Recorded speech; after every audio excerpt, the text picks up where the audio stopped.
I didn't intend for those men to die. I swear to God.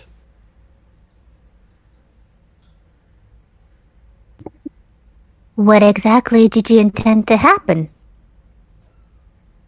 To collect a substantial insurance payment on a mine that no longer produced gold. I bloody knew it, you goddamn greedy bastard. Biddy, please shut it until the captain is finished. There was a genuine fury behind my words. I had gulful body and she knew it. Thankfully, she had the good grace to acknowledge it. Don't mind me. Carry on. Thank you.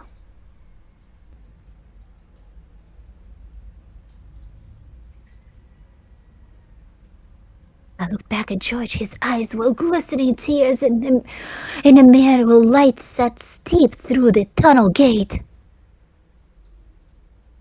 You caused the explosion. I looked back at George. His eyes were glistening in tears in the wind light that steeped through the tunnel gate. You caused the explosion? Paid others to cause it. Who? Jimmy and Maggie. They haven't seen each other for a few months. Jimmy was besotted with Maggie. And Maggie was desperate to leave town. I saw this as an opportunity. Capitalized on it. You paid Jimmy to sabotage your mine? Jimmy would never blow that dynamite with his mates down there. He didn't. Nor was he ever meant to. Then who did? Maggie. Maggie? Why? I offered them both a good deal of money to sabotage the mine, to force its permanent closure. Enough money to be able to leave town in a hurry, to set up somewhere else. A fresh start. Makes sense. Jimmy'd never do that on his own. Timid as a church mouse, that lad. But Maggie, right stroppy little cow, that one. She'd have browbeat Jimmy into just about anything.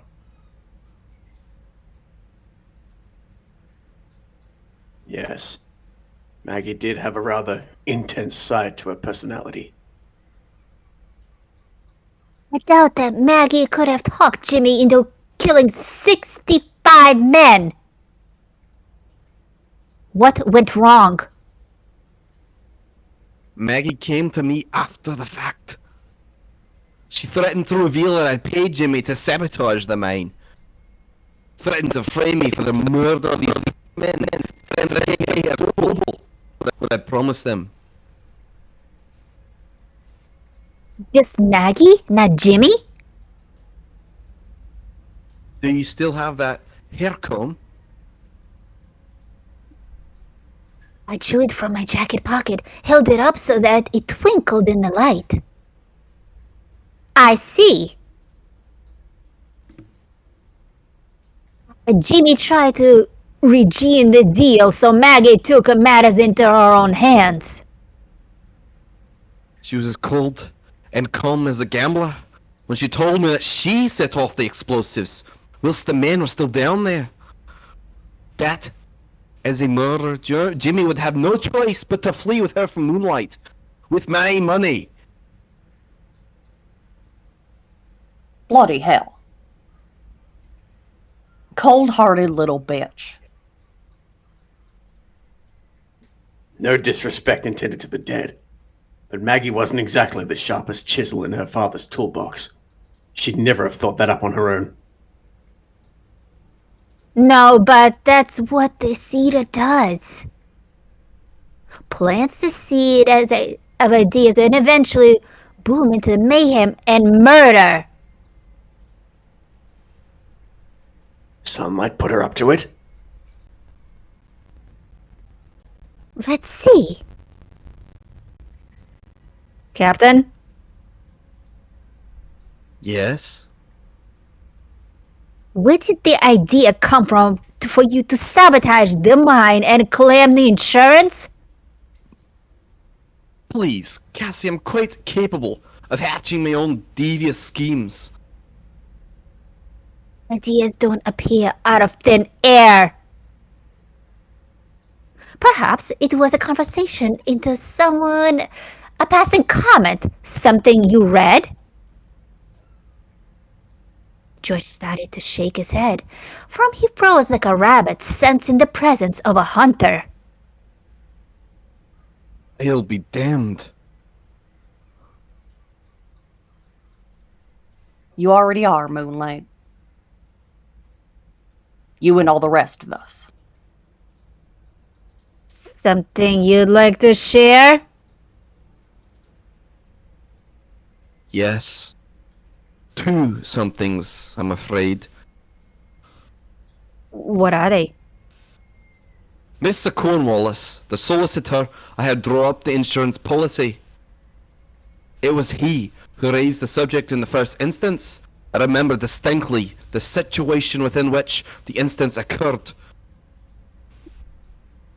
Was it at the Moonlight Hotel by any chance? It was. And Mr. Cornwallis had been deep in conversation with Sunlight upon my arrival. I rather felt I was interrupting something.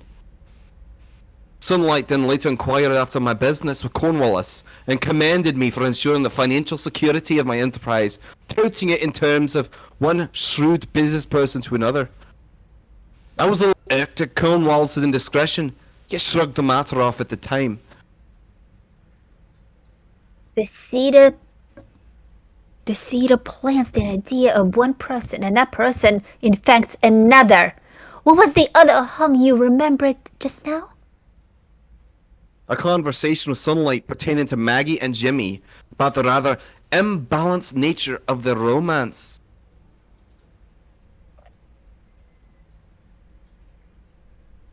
You don't strike me as the sort of gentleman who concerns himself with the romantic affairs of his staff, Captain. Happy workers are hard workers, Weka. I made it my business to inquire after their well-being. And who better to ask than a local Republican? Quite so. Did she point out that Jimmy was likely candidate for your sabotage scheme? No, I came to that conclusion on my own. Yet Sunlight did provide me with the most effective way of persuading Jimmy. She told you Jimmy was Maggie's lapdog, huh? In different words, yes. Oh my god. Surprised it looked at Weka, saw the pallor on his skin and the shock in his eyes. Wiremu, are you alright? No, Cassie, I'm not. What's wrong? Sunlight. She suggested I take Maggie to Giggling Glade that day. Said that I needed to protect Maggie's reputation and should break off with her in seclusion. Away from the prying eyes and gossiping tongues of the town, as she put it. Weka looked up at me, horrified to realize the part he had played in Maggie's death. He'd been the hangman, leading the condemned to the news. She told the hunter where to be, didn't she? She told that bastard hunter to kill Maggie out there in Giggling Glade. And I made sure she was there. The right place at the right time. You couldn't have known. Sunlight was tying up a loose end. What the hell do you mean, loose end? I called Maggie's bluff. I refused to pay her. Sunlight wouldn't want to risk a public breakdown on Maggie's part, one that might implicate her, draw attention to her. So since Maggie had no money, and no man to ride off into the sunset with, Sunlight steered her in Weka's direction. Don't blame yourself for this, Wiremu. It's what seeders do. What about Jimmy? Did that mad bitch Maggie murder him? I suspect so. He must have pulled the comb from her hair in the struggle. Perhaps he guessed what she was going to do and tried to stop her. But if Jimmy was dead, how did Maggie rig the explosives? She wouldn't have known the first thing about them. I looked at Biddy, who seemed about ready to hide it in the bottom of her whiskey bottle. Biddy, do you happen to know something about that? Don't know what the hell you're talking about. Look at it this way. We're not getting out of here until you start working together. What makes you think we're getting out of here at all? Call it Falconers intuition. Call it talking out your arse, more like it. You know what? I think I'll call it Biddy talks or I smash her whiskey bottle over her head one by one. Biddy blinked at me like a startled owl for several long moments.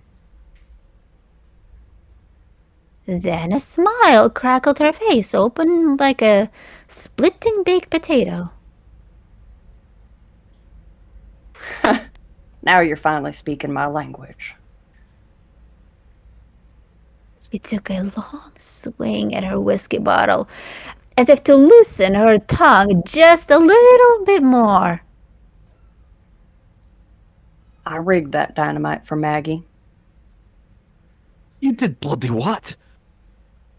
Those men! How was I to know she was going to set it off with those poor bastards down there? Simple damn logic, Biddy, not that your pickled brain could even comprehend the concept. Falconers, tell that Ponzi prick to keep his gob shut before I pickle him with a boot in the face. And remind that spiteful hag, I'm the only one here still carrying a loaded gun. How about both of you calm the hell down? No point in doing Sunlight's work for her, is there? Indeed not. So you all want to hear the rest of the story or not? We're all ears. All right then. Maggie tells me that she wants to run off with Jimmy, but that he won't leave on account of his job. So Maggie wants to close the mine, for good if she can, so that Jimmy's got no more reason to stay. Now I think's a bloody marvelous idea, since a closed mine would see the old high and mighty over there go out of business. I thought you knew about his insurance policy. Not until after the blast I didn't. When did Maggie say she was going to set off the explosion? After the mine had closed for the night. She was going to get Jimmy good and drunk and then sneak down while he was sleeping. Honest to God, I had no idea she was going to kill him. So she murdered Jimmy and then set the charges early while the man was still there.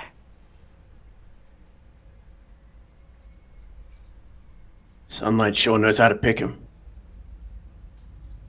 Yes, seeders are good at that.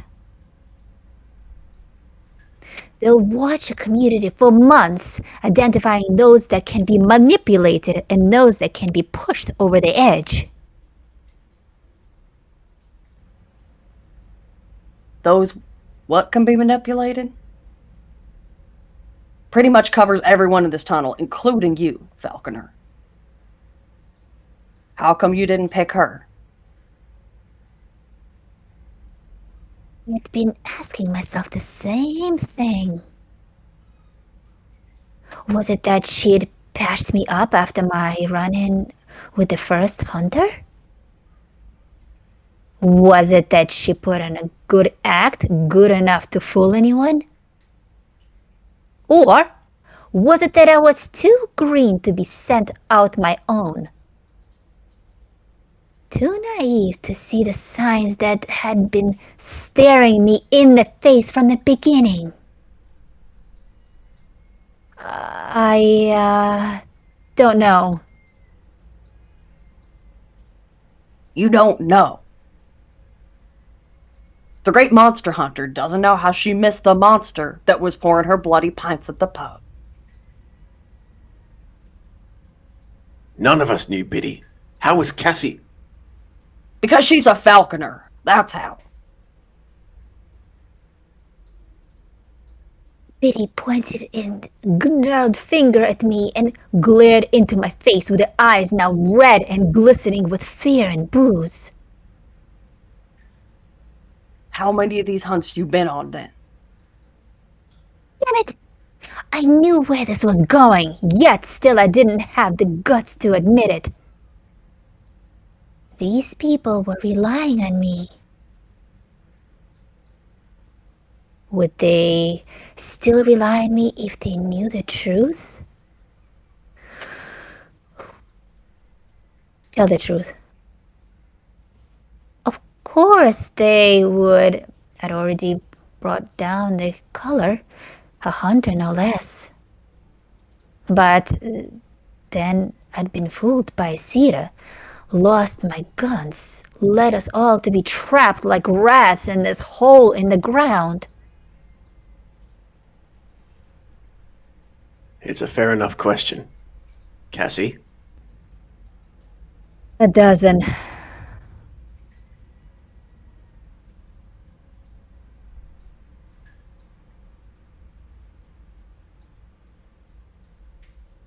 Oh, yeah. And how many of those did you do without having someone there to hold your hand? How many is a real falconer, not just some apprentice brought on to lug the bags? There was nothing else for it. If we were going to get out of this alive, we were going to have to trust each other. And that means telling the truth. One. Oh, excuse me. Perfect time. One before this one. No, just one. This one.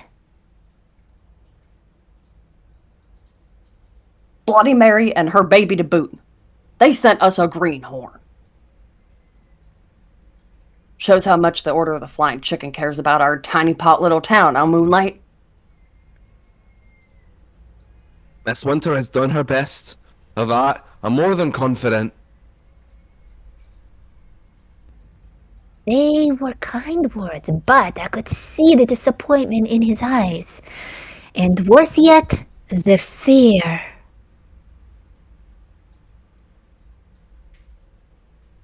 Her best? Look at us. If this is the Falconer's best, then I'd hate to see her worst. I felt Weka moved to stand beside me. You're a fine one to talk. Useless old soak that you are. You as good as killed those men in the mine yourself. You did exactly what the Cedar wanted, and people died for it. What do you call leading Maggie into the bush to get murdered, huh, Weka? I had no idea that thing was out there. No idea. Just like Captain Dodgy Dealings over there had no idea what he was doing when he paid Maggie and Jimmy to blow up his own goddamn mine. I'm not to blame for those deaths. That's not what I asked of them. If you weren't such a lying, cheating gobshit, those men would still be alive. That's enough, all of you! My shout echoed through the tunnel like a gunshot. Yes, we're a pack of liars and fools, and we don't come up with some way to get out of here. We're going to pack of dead liars and fools. And, do you know something else? What's that? I pointed at the Blair Gate, and only thing standing between us and our gritty demise. The hunter wasn't there, but I knew it'd be there as soon as we stepped out of the open door.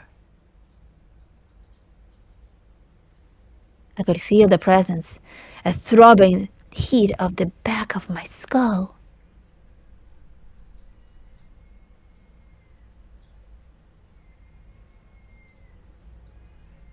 We're the only ones in the Moonlight who know about sunlight. If we don't survive, chances are neither will the town. In fact, I'd not be surprised if she's finishing what she started right now.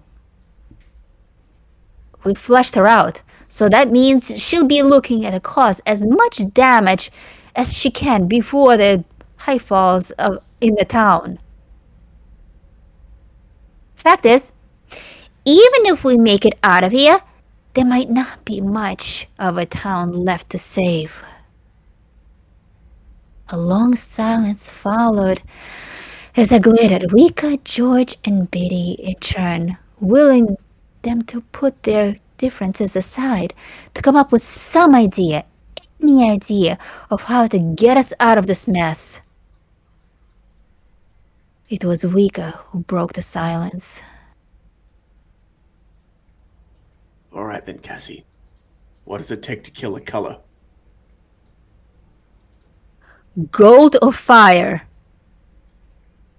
The frost needs to penetrate the outer carapace somehow. After that, the toxic shock will kill the thing pretty smartly.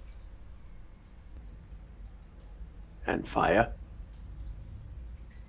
We need a lot of it. Pity we don't have neither.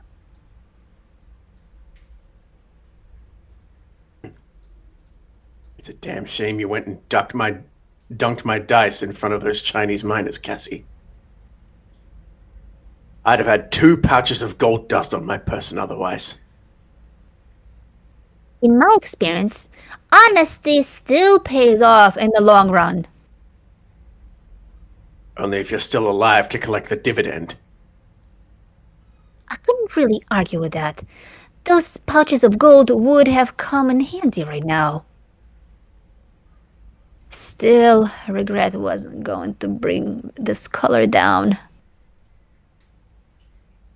Perhaps we should focus on what we have rather than what we don't have right now.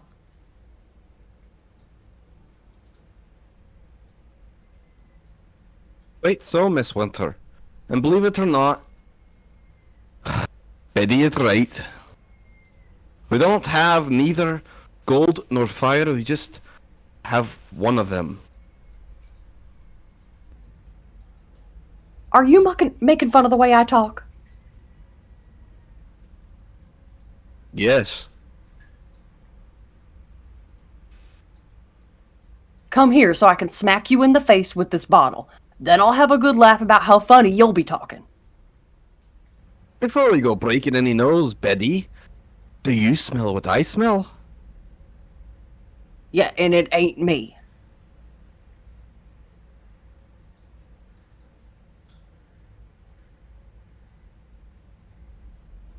With all the stress I've been under, I'm as corked up as one of them. With all the stress. Okay. With all the stress I've been under, I'm as corked up as one of me bottles.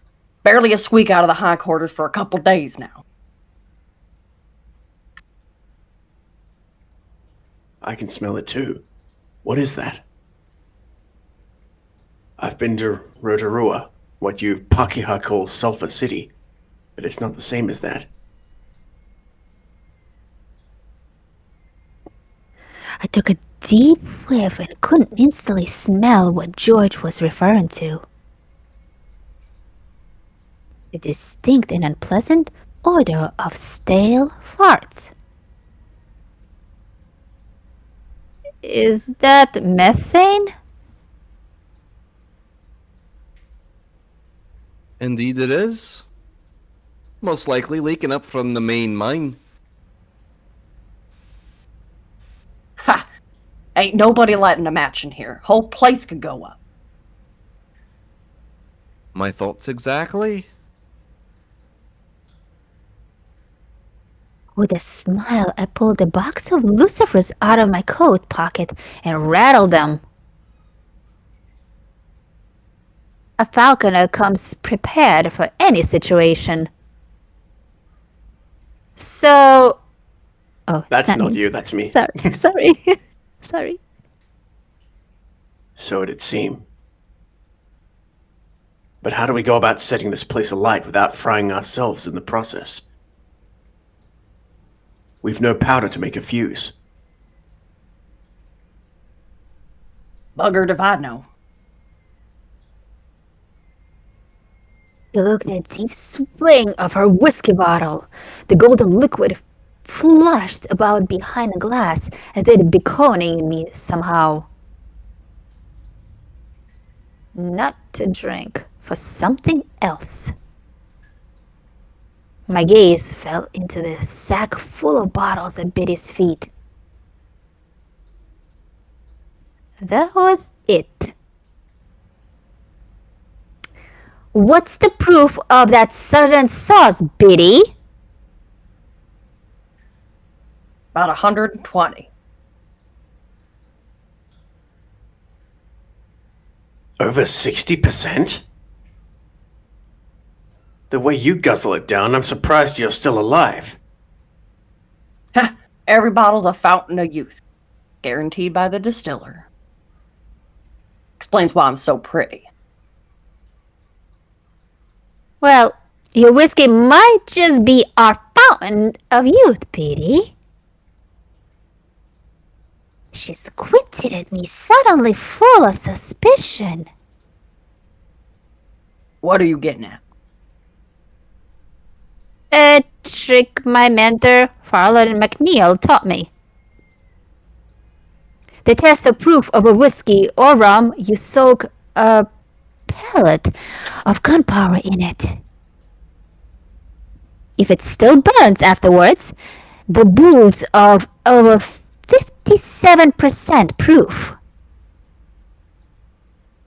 That's 120 proof. That whiskey will burn like a candle. What?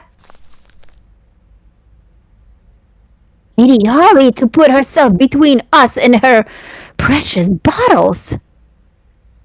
No way. No how are you gonna burn my whiskey? Please, Biddy, this is the only chance we have. Then find another damn chance. George limped forward and took a leather wallet from his inside pocket. If he did so, I noted that he made sure that the jacket is pushed back enough to reveal his still loaded revolver in his shoulder holster. How many bottles in that sack, Biddy? They're not for sale. I haven't named my price yet.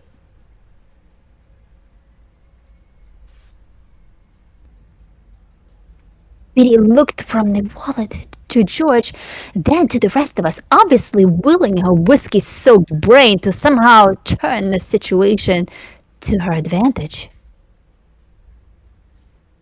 Half a dozen. I'd imagine that sort of whiskey goes for around 15 shillings per gallon. Probably cheaper considering the rather extra-legal nature of its suppliers.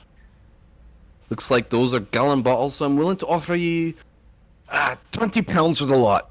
That's over 4 times the going rate. The emphasis, he counted on 4 5-pound notes and offered them to Biddy.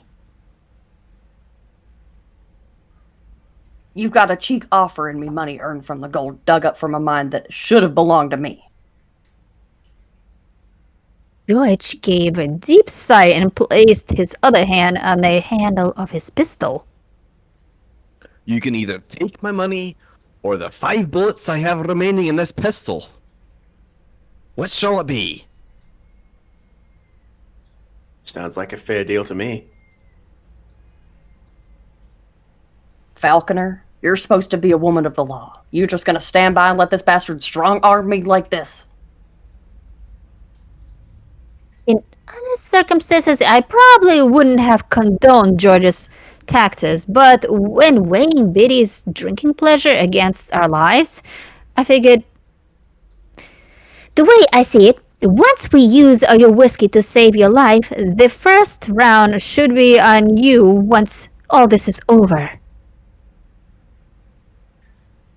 You're a heartless cow, you know that? Goes with the job. Spoken like a true soldier. I nodded my thanks to Weka before turning back to Biddy. She was still maintaining her protective stance over the sack of precious whiskey, but I could see that she was recognizing sense of George's offer. But could she bring herself to swallow her pride? For her sake, I hoped she would. I figured George was bluffing, but not with great confidence. So, what will it be? Booze or bullets?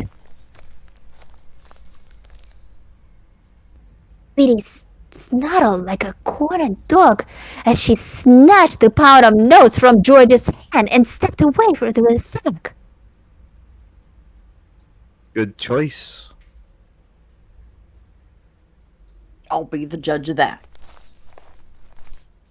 Biddy slunk off one of the side tunnels in her last remaining bottle of whiskey and slipped it in silently while she set off the task of converting her booze into her fire bombs.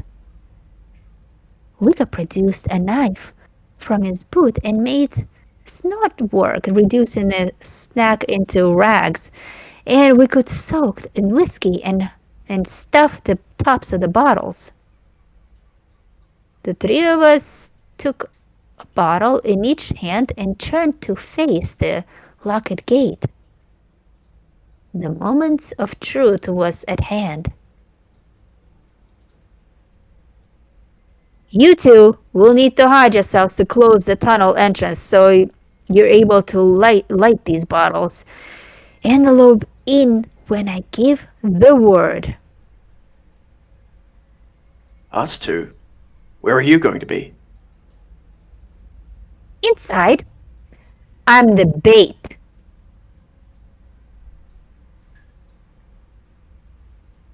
That means you'll have to lead the hunter into the tunnel and then somehow sneak out past it. We've no intention of roasting you alive in there with all that thing.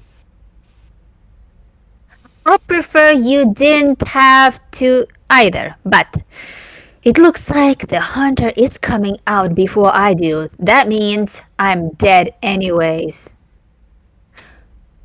Torch the place first. Say a prayer for me later. Since that would leave us to deal with Sunlight, and we have no idea how to even begin killing a cedar color, could you please just make it out of this alive? I couldn't help but smile. Weka has pretty cool, but I could see the worry in his eyes. For whatever reason, he was afraid of me. Your concern for my well-being is noted. It was a little hard to tell, but I believe Weka blushed a little behind the motto. So, how exactly are you planning to extract the color once you've let it in here? I produced a length of string from another of my coat pockets, and then held out a hand to George. For that, I'll be needing your gun. Why? Best if I show you. With eyebrow raised in curiosity, George handed over his pistol and proceeded to set up the color diversion.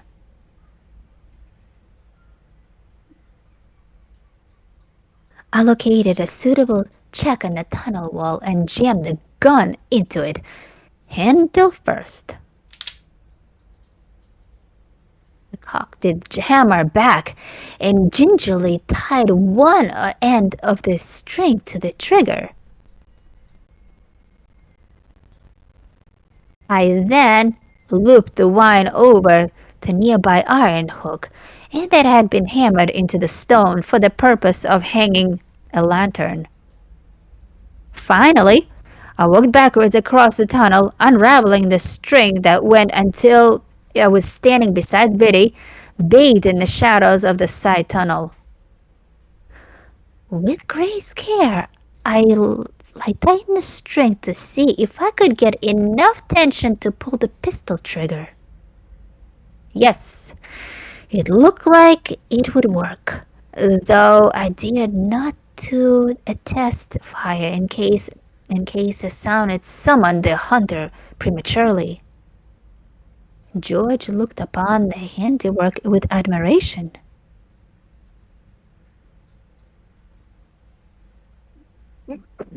Sorry, season again.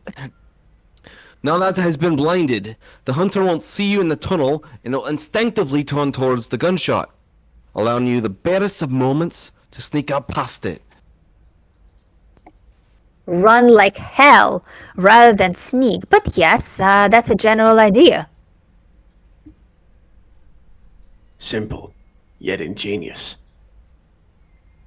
I'm glad you approve, gentlemen. I looked down at Biddy, who was doing a very good job of hiding her own admiration.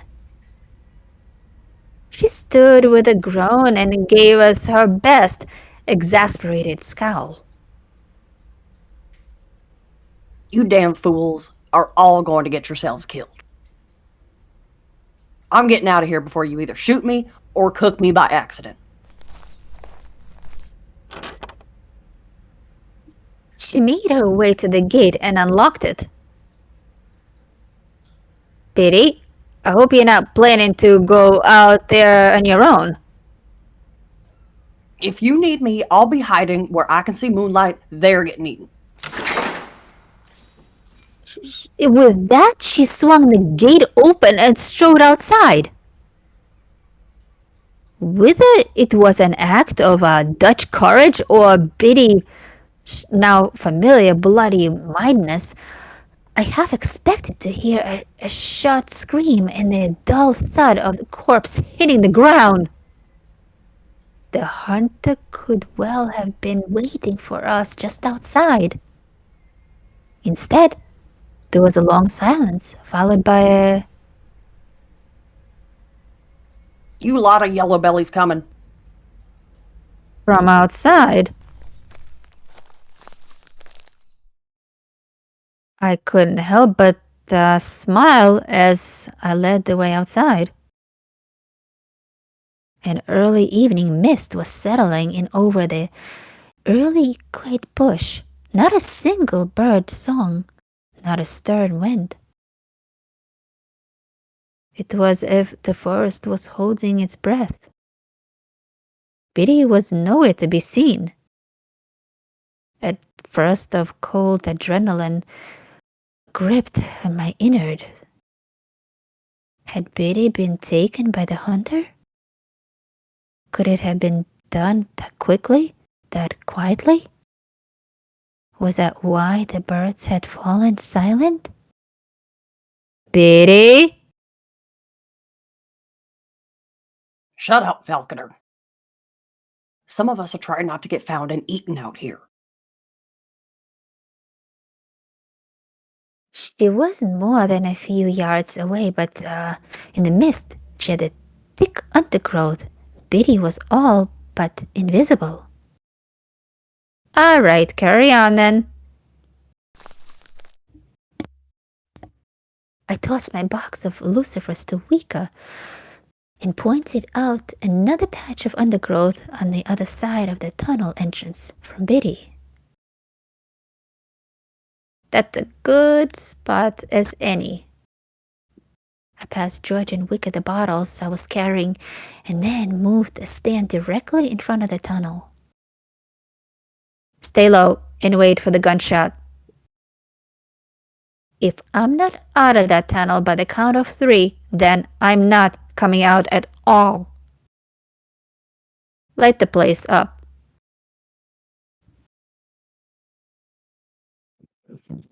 You're a brave woman, Cassie Winter. I didn't feel brave at that moment. Fear was now giving me guts a damn good shake. My palms were slick with sweat, and my mouth was dry as a bag of wool. Just doing what any other falconer would do. No, that was a lie. Any other falconer would have found and killed these colors long before the situation became as desperate as it is right now. But these people didn't have another falconer. They had me, and I wasn't about to see them get killed by any account. I closed my eyes, took a deep breath, and stilled my mind as best as I could. I then reached the tendrils of the consciousness and stretched out into the mist, touching everything as they went. First, my companions, then the trees about them, the shivering birds huddled over in the branches, the bugs crawling and growling below them through the mud and decay, and finally, a presence both alien and familiar.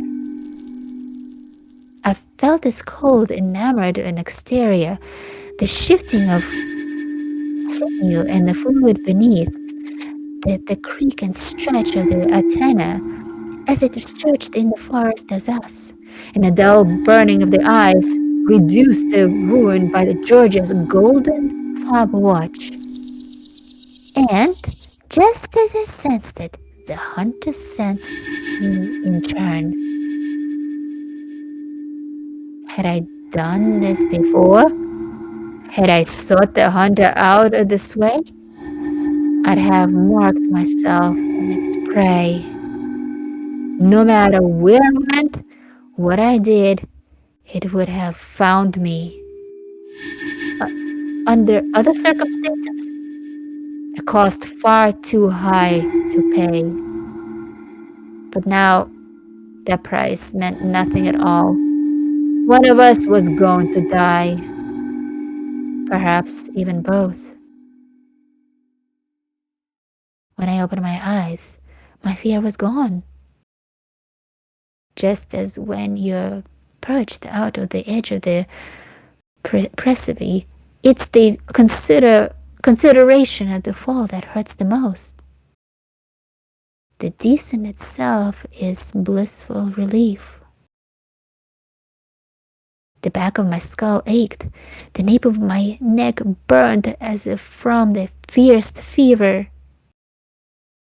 The color was coming, and it was coming fast. I turned and dashed into the tunnel, watching no time I found on the end of the wire. I hung down and waited for the hunter to find me. I didn't have to wait long. It was cautious as I entered the tunnel, an antenna twitching with excitement, its mandibles working to guide machinery. I gently pulled in the string, increased the tension until I felt the resistance of the trigger in my fingers. The hunter engaged into the tunnel, stepped agonizing step, and finally was fully encompassing by the stone walls.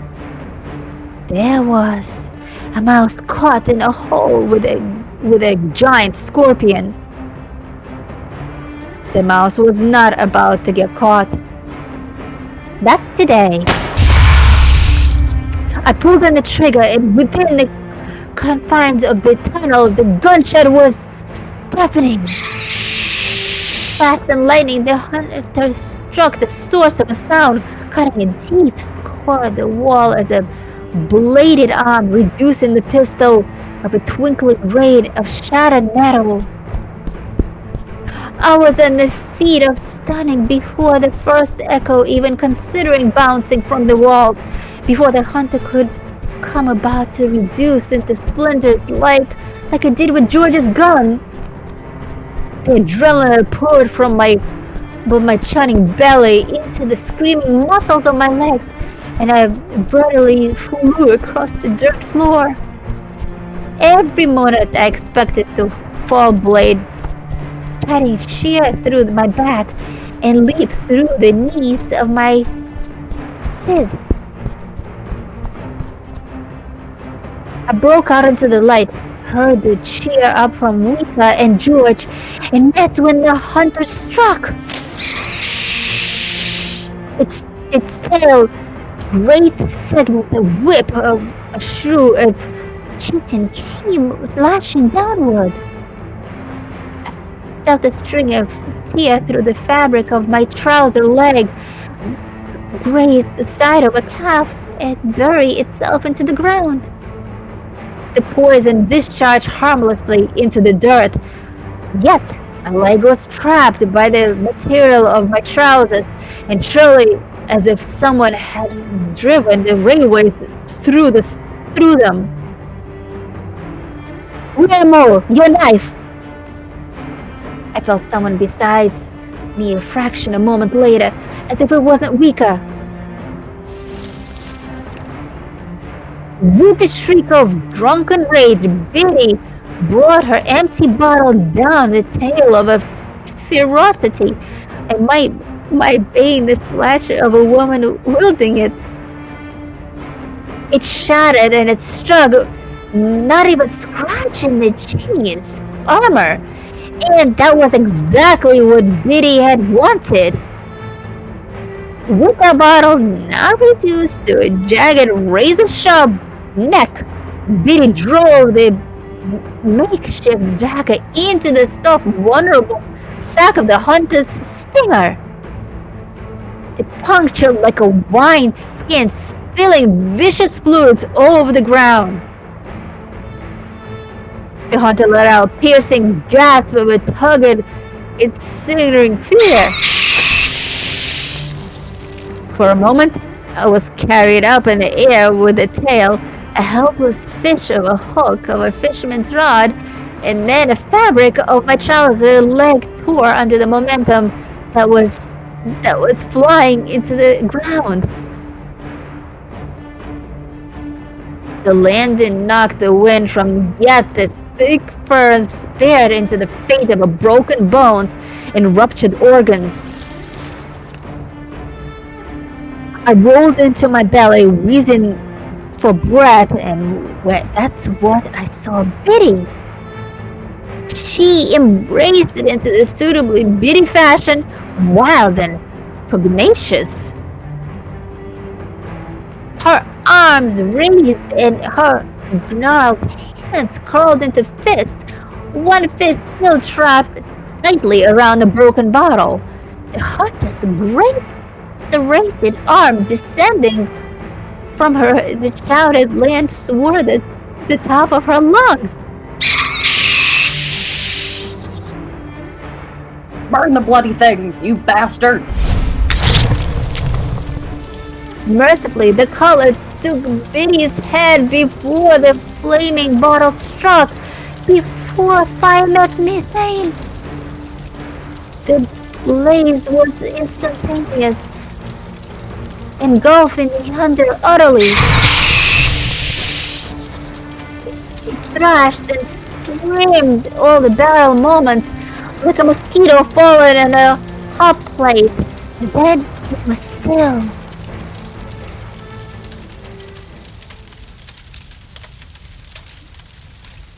I limped over to the inferno, only vaguely aware of George and Weka when they reached my side. Biddy was nowhere to be seen, neither Head nor Biddy. Both were going in the flame along with the monster that had killed her.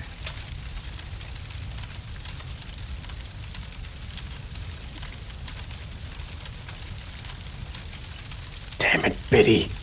God damn it. I expect. Perhaps. Should I say a few words? Not unless you want Biddy's ghost to walk out of those flames and sock you one in the mouth. Quite so. They turned to me, as lost as a pair of boys in their first day of school. Neither had expected to live through this. Neither had thought to consider what happened next. I knew, and I also knew that Biddy wasn't the only death I was going to see before the day was gone. Perhaps I'd even see my own. We need to get to Moonlight, and fast. We go via the clearing. Sheer sunlight ambushed us to collect our guns. Then we go after sunlight. Weka stared at me for a long moment and then shook his head as if trying to wake up from a sudden dream. Our guns? What makes you think sunlight hasn't taken them? The smoke cloud. The residue is still settled everywhere. No color will go near the place. Rather handy concoction. Yes. Parlance stabbed his hand with a bruise like that. Fallen? Old mentor of mine. A story for another time.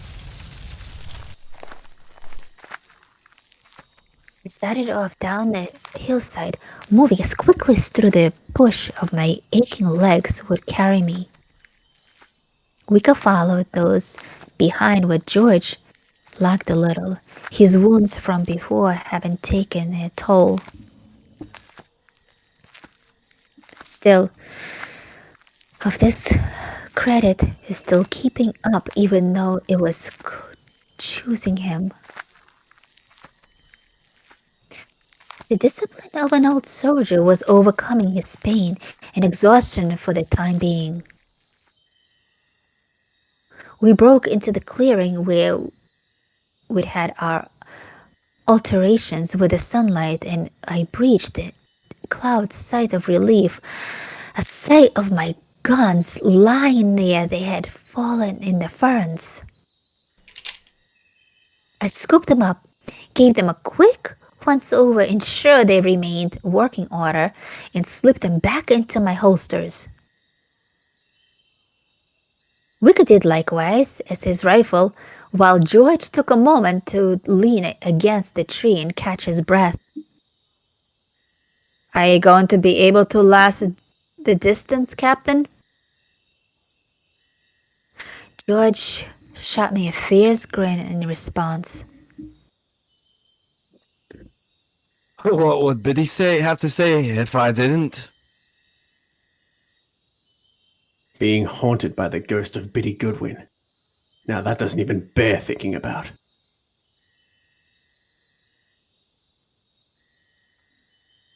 Indeed.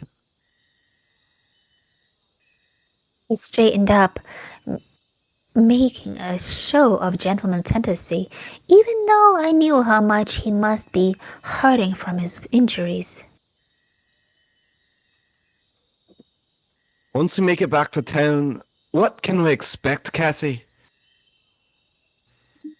Unfortunately, the worst. And what's that gonna look like? Well, let's put it this way. We only know of one Sunlight plot, the one regarding your mind, George. A look of dismay dawned on George's face as he realized what I had getting at. You're saying that she seeded more potential disasters like that? It depends on when Sita consumed the real Sunlight and began to impersonate her. From what I've been told from the older, Cetas will maintain the masquerade from anywhere from 6 months to 2 years. 2 years. That's a hell of a long time for a monster to be hiding right out in the open like that. 2 years.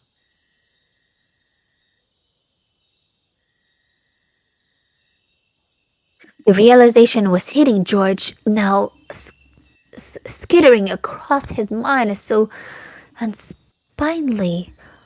Hook-footed eggs, squirming in his belly like a colony of tapeworms. I talked to her most days, joked with her, drank with her.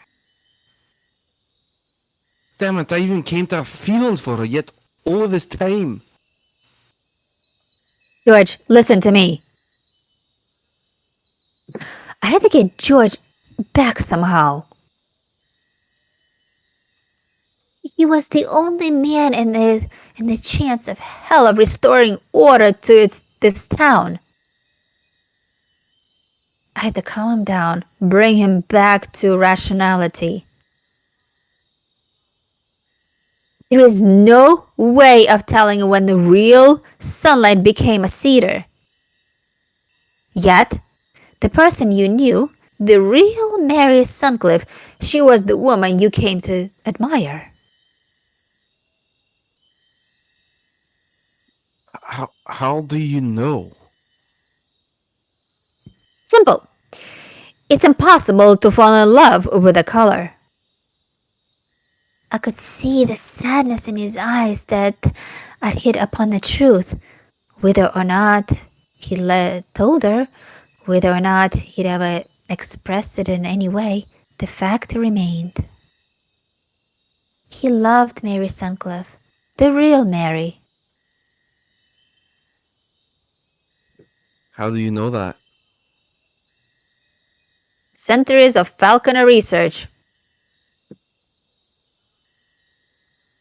It was like, it wasn't something I knew, not a thesis proved by science, yet it was something I believed with all my heart. Now I needed George to believe it as well. I needed him to believe that I had fallen in love with a woman, not a monster, an alternative that too much of a rationale mind to bear. All right. He coughed to clear the disgust and fear from his throat. All right. Then are you telling me that this cedar could have woven dozens of plots within its time here in Moonlight? As many plots as there are people. People with secrets and feuds and hatreds, with dark ambitions, with brutal desires. A cedar watches and listens, finds out where and how to fight the fires, and then gives the people the matches.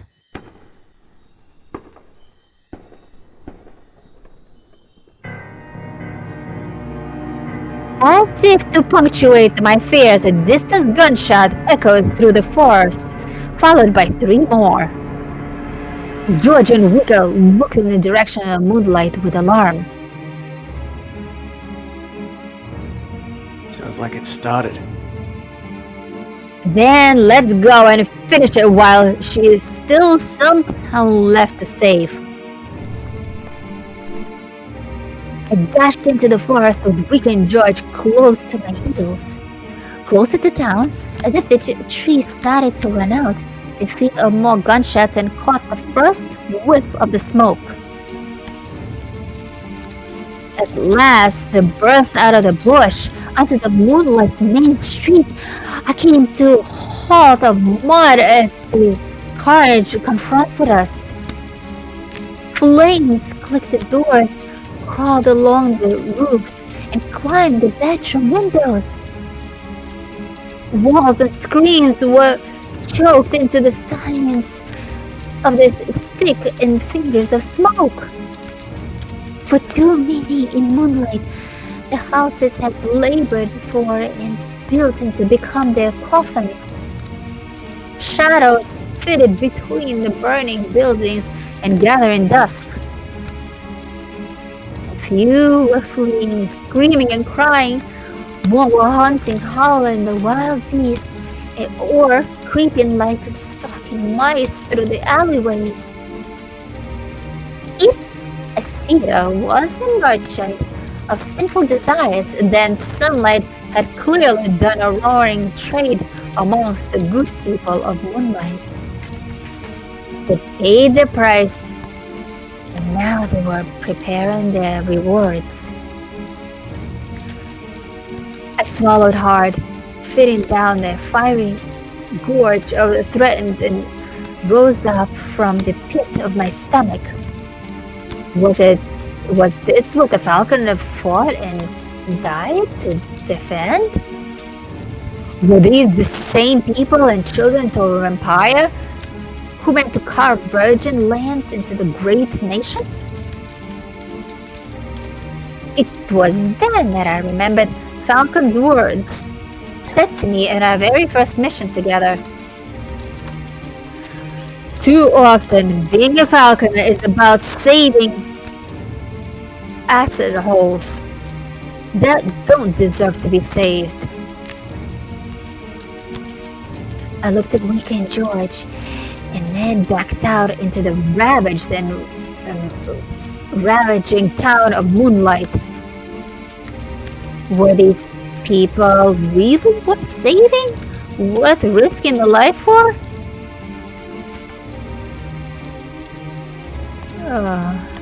I knew then that I had no choice. One that would change my life. I didn't have to save this town, and I sure as hell didn't have to die this night.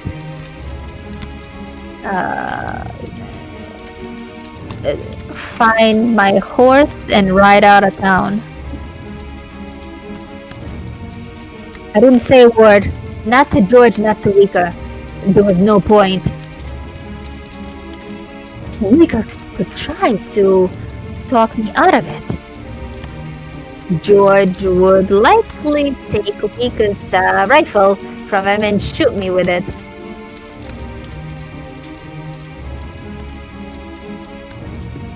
Cassie? Quicken my pace. Cassie!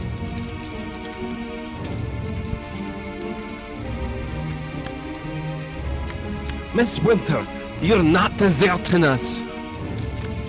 I didn't wait to hear the rest. I ran, weaving through the streets with guns drawn. No one stopped me. No one paid me any mind at all. They had their own business to attend to, and I had mine. I found my horse in the edge of the town, my eyes wide in fear, and it hoofs stomping with the instinct to run for these terrible sights and sounds. Yet, its loyalty had overcome its instincts, And here it was, waiting for me by the road. I threw my arms around its beautiful creature's neck and whispered in soothing tones to calm its nervous moan.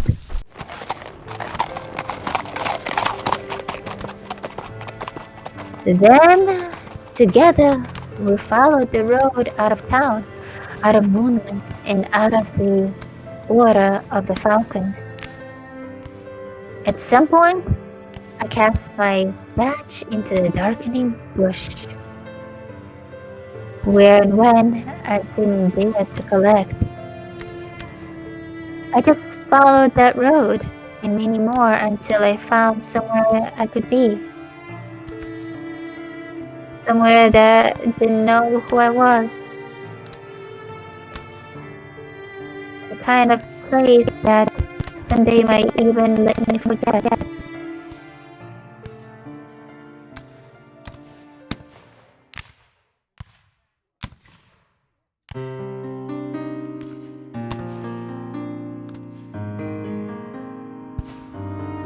I didn't expect you to choose the bad ending like that. Yeah. Oh no. Just I didn't expect to ditched. see his head get fucking ripped off. Yeah.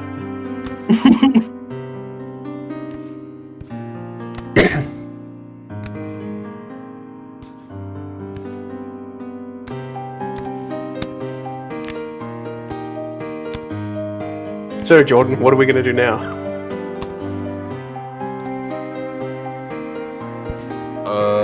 I think we die. Yep. I don't know if we get to do anything else. Yeah. Dying sounds pretty good right about now. I wanted to Wait. pick the other choice. Crap. Why didn't you? Why'd you flee instead of fighting? Yeah, you ditched us. You let us die. No, I She let quit them. her made up. job. We made our final stand. Fuck. I didn't mean to. You're I like, wanted Oh, to. no, no worries. we Can I- gotta can I relive do- Biddy's decapitation again. No. There we go.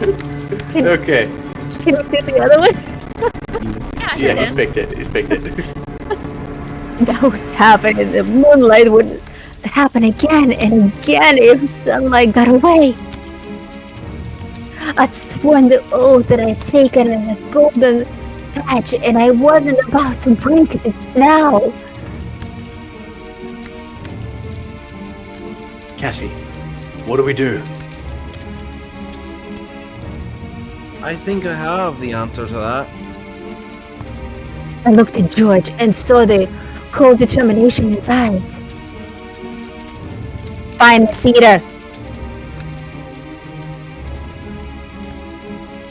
And kill it. What about your town? What about these people? Order will reassert itself. A little help. Not before a whole lot more get hurt. Yes. That's why we can't let this happen again. We can't let this color find its way to another town. This must stop here. I'm afraid George is right, Wiremu. Though he clearly wished he could argue with our grim logic, Weka knew we were right. Instead, he looked across the town and the Moonlight Hotel.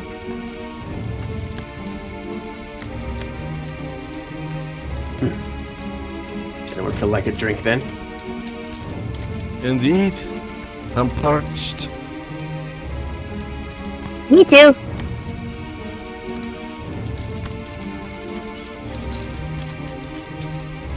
We walked side by side down that hellish road, blocking out the sight of horror, the sounds of murder. We focused instead of the looming hotel ahead and the creature contained within.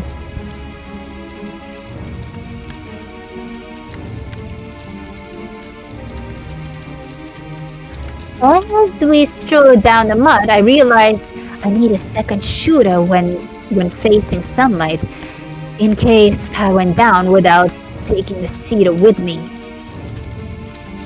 But who would it be? Weka or George? They both proved their skills in their manship and their steadiness under pressure. They'd both been fighting men, witnessed the horrors of war. Yet, still they might falter. A hunter was something monstrous yet fathomable. A beast, gigantic and ferocious beyond a common measure, but still a single living, breathing beast. A cedar was something altogether different. So who was I to entrust with my second pistol? Oh my god. Oh god, this is so hard. Maybe we save here, and then keep. That way we don't have to like reload again. Oh, Make a choice. wait. What are we doing? Make a choice. Oh, sorry. Give the pistol to Weka. George is injured, I'm afraid, because he's like hurting.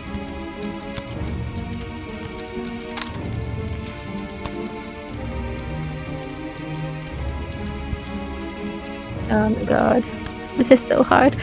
I passed one of my guns to Weka, who in turn passed it to George. 6 golden bullets. Use them wisely. What does wisely mean in this particular distance? Not you. Oh, I'm so sorry. What does wisely mean in this particular instance? Aim for the center of her body, chest and belly. That's where the prime centipedes will be, and the ones that control the entire hive. We hit them, and the shock will kill the rest. Centipedes? Yes, several hundred coated all together in the shape of a woman, covered the expression of mimic skin, hair, eyes, lips, everything. Thank you. What for? The nightmares I shall be having when this is all over. If you happen to live that long, Captain. My, and to you a cheerful pair of companions. Are you sure it'll be here, Cassie? Yes, she'll be maintaining the masquerade until the very last. The pillar of the community, maintaining her post should be anyone need to refugee from the storm outside. Why wouldn't she run?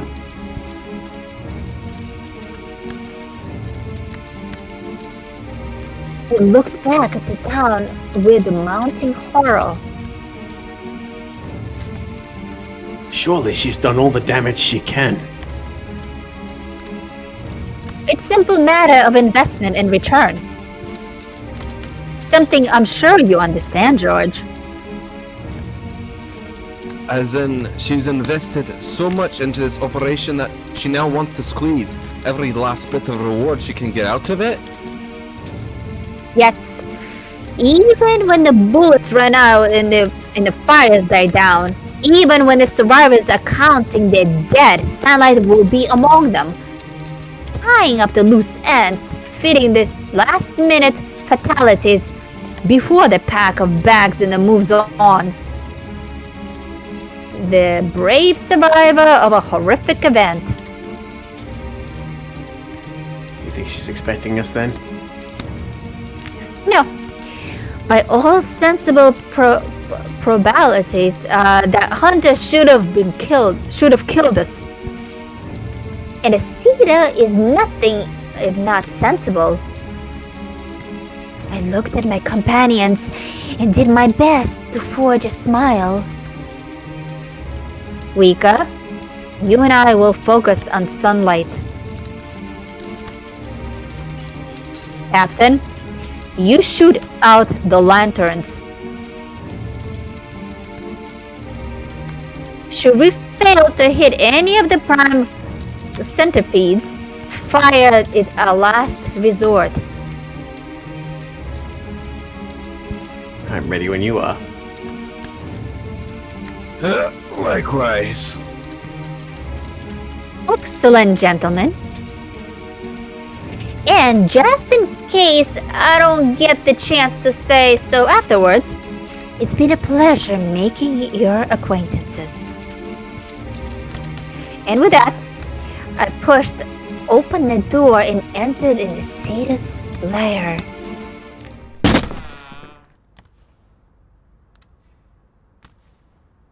She looked genuinely surprised to see us. Not that a cooler can feel surprises.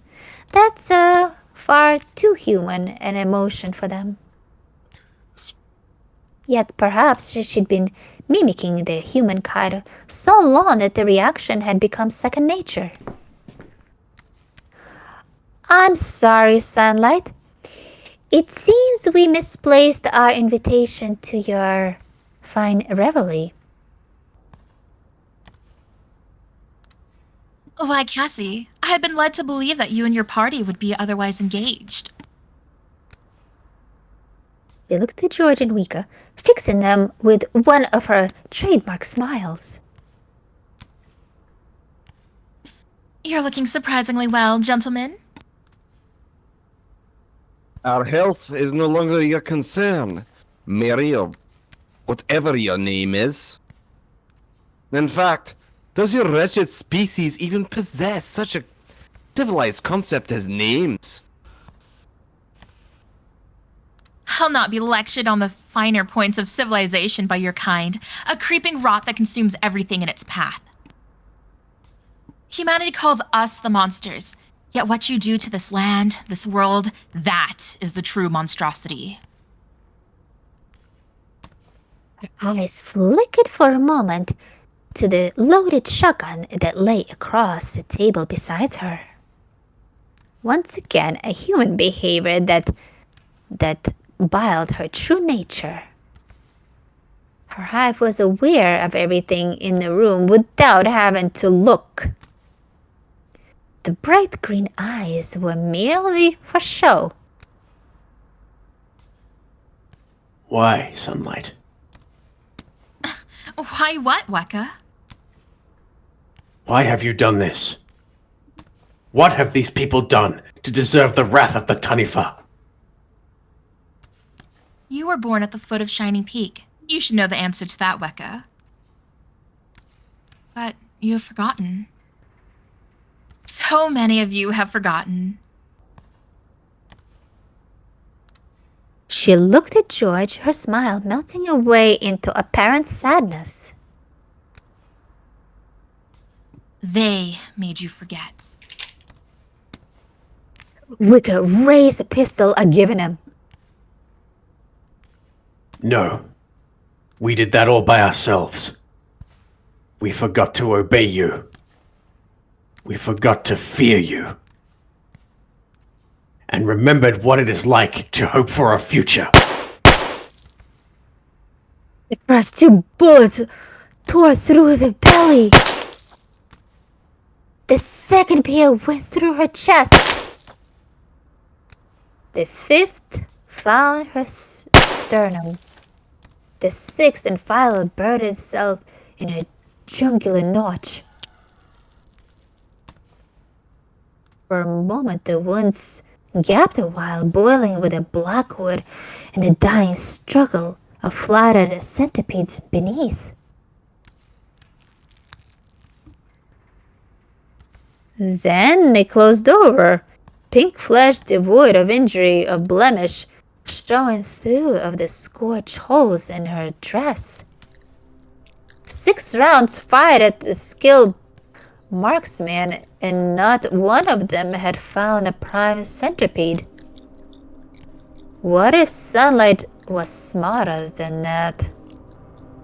What if she'd shitted the most precious members of her life to extremities? Perhaps she knew that a falconer was trained to shoot for the body and would advise anyone else to do the same. Sunlight's face twisted into a grin of savage delight, her once beautiful features loosening any resemblance of her humanity. My turn. Her bloody became a blur the fastest she dove over to the swept by the shotgun up to the table and brought it to bear on us. Our reflexes quickened and experiences in battle. Both George and I dove out in the path of the shotgun cloud that followed. Weka didn't have anywhere to go.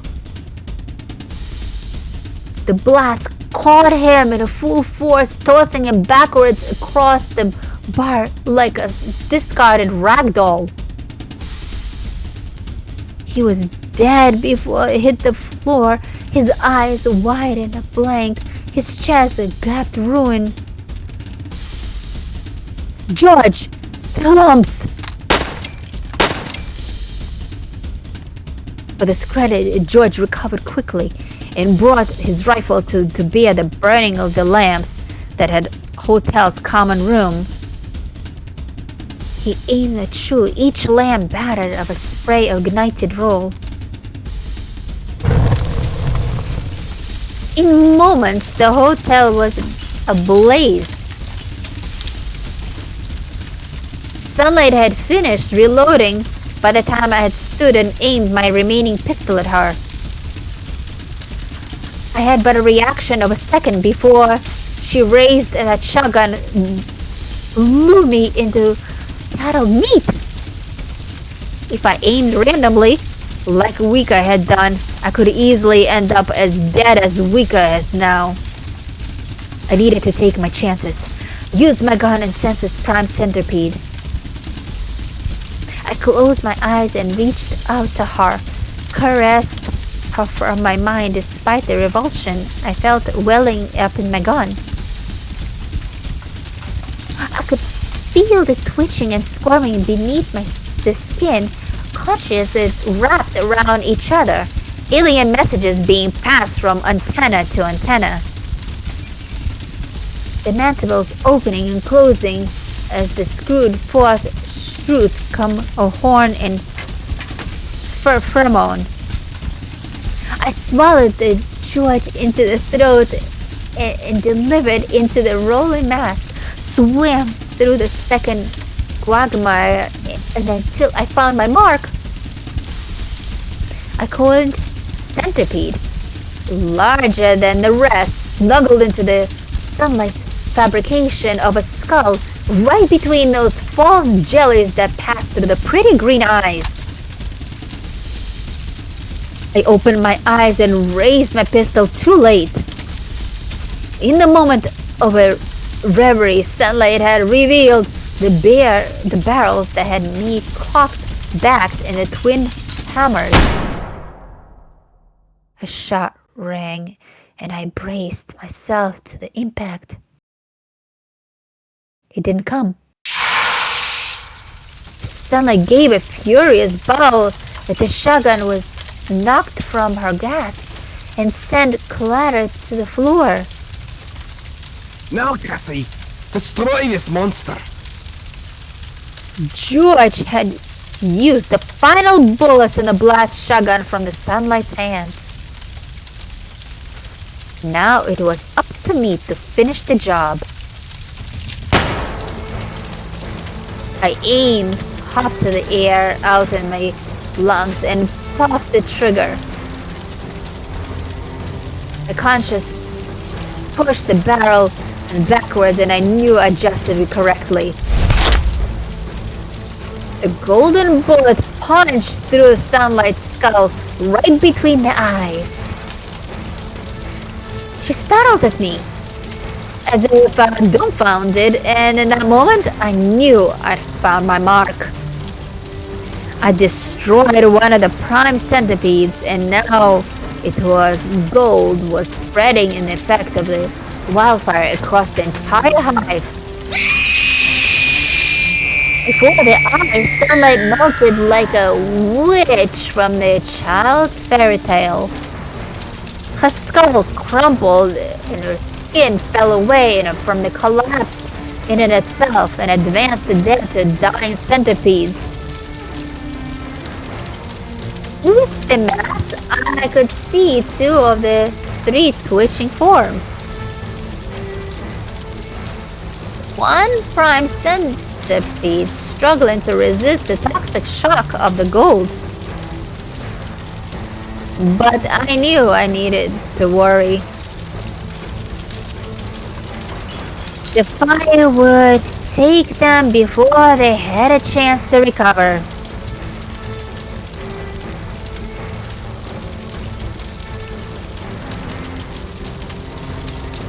The fire is spreading. We must leave now. He was right. I looked to poor Weka lying dead on the floor. There was no time to get the body out of here. The ashes of Wiremu, Weka, Jones would forever mingle in the earth of Moonlight. I followed close to George's heels as he ran out the door and leaped down off the porch. But not a moment too late, behind us and the hotel's burning support beams finally gave away. The whole thing came crashing down. I holstered my remaining pistol, its sister host in the inferno, in my back. I looked into George. "You're right there, Captain?" He managed a weary smile. I believe so. Then he looked out at the town. Its fire is still blazing, gunfire, a scream still prepping the night. Yet the night seems far from over. The good people that remain out there, they don't deserve this.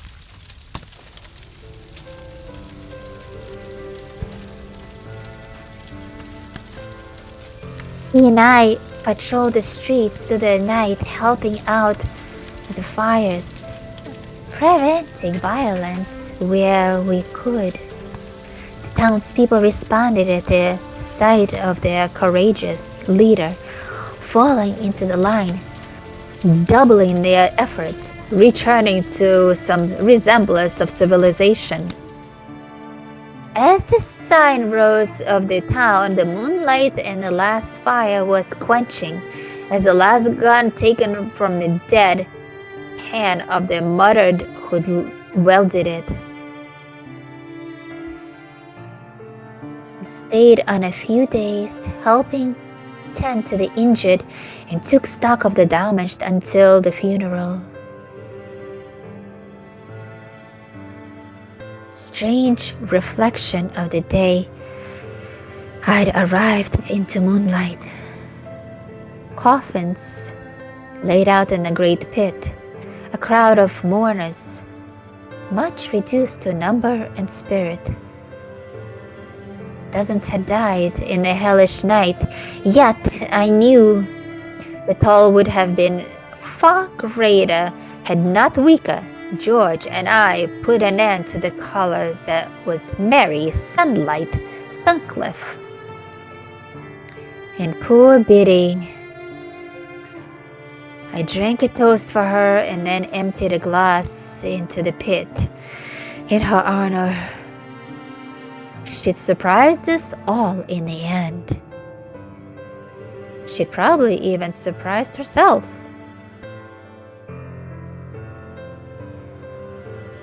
I turned to leave the mourners to their somber business, planning on slipping quietly out of town. George moved to block my pain.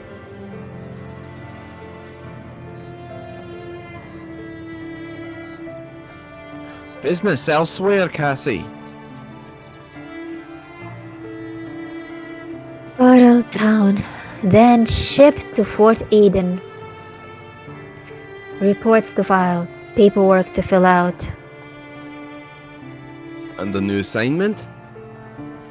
Most likely, yes. I wish you all the best then. Thank you. He turned to go, but then turned back to me. A troubled expression on his face. I need you to know something, Cassie. What is that? I know that money can't bring people back from the dead or wipe a history clean of tragedy. It wondered when this might come up. The insurance money for Moonlight Mine. Yet I wanted to assure you that I will be true to my word. You'll use some of the money to help these people? No. No? Instinctively, my right hand drifted to the lift of my gun. George tracked the movement with his eyes. No. I intend to use all of it, every last penny, to rebuild Moonlight. I smiled and let my hand drop away from my gun. Very noble of you. But what will people do without the mine? How are they going to earn a living? After our little sojourn in the bush, I realized that Moonlight has something far more precious than gold. Oh?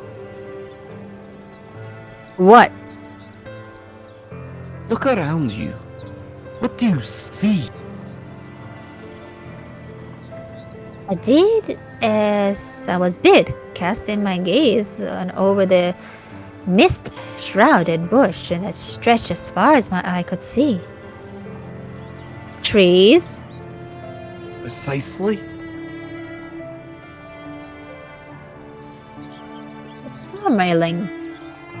Oh yes, the colors were going to love that.